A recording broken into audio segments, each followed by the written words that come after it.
So in terms of, say, the introverts, and it's funny because I was looking at in your book, and you said that you're an outgoing introvert. Is that correct? Right. Yeah, Right. and it's funny. I'm very similar to that as well, because people think I'm an extrovert, but I would say I'm more of an introvert, but an outgoing introvert.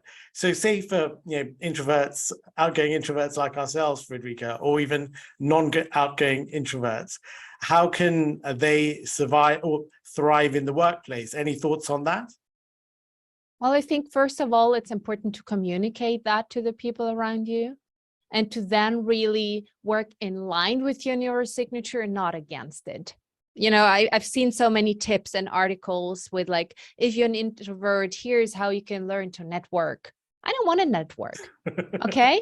Give me a break. Like, I don't want to learn it. I want to be successful without networking. Is that possible? I think it is. Okay. Well, you've done it.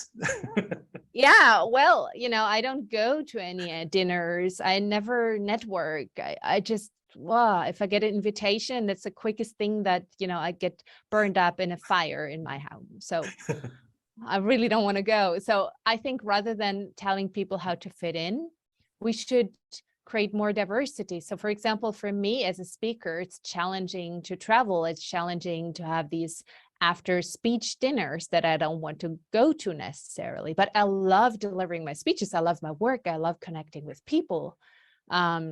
It's more, I don't like the small talk, the shallow small talk. So I don't do it, period. Like, why do I have to do it? Just because I'm the speaker doesn't mean that sitting next to me at dinner is so much fun. People think it would be fun, but then they will realize it's not. Oh, Friederike, I'm having the best time. Don't say that. We are not having dinner. I just want to enjoy my food.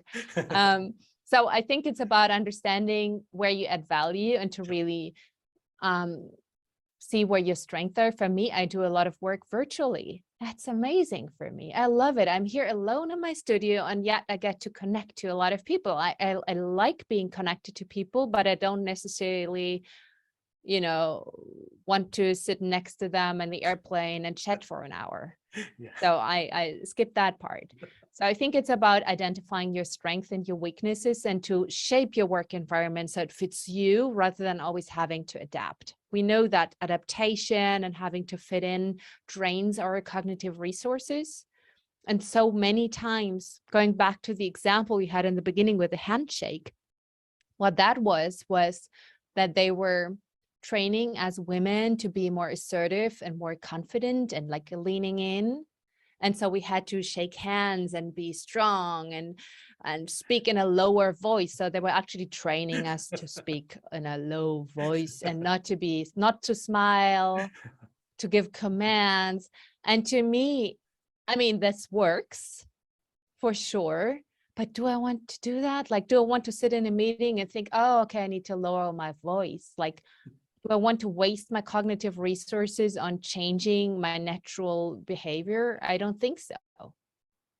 So it goes back to the same principle. I think don't change the people, change the workplace. There's a place for everyone. The diversity we have in our brains is there for a reason. It's good that we're different. If everybody was an extrovert, there would be no books written. There would be no scientists making breakthrough discoveries. Well, maybe some of them, but I'm just saying there are different traits and different strengths associated with introversion that we wouldn't benefit from if everybody was just outgoing and social and a butterfly.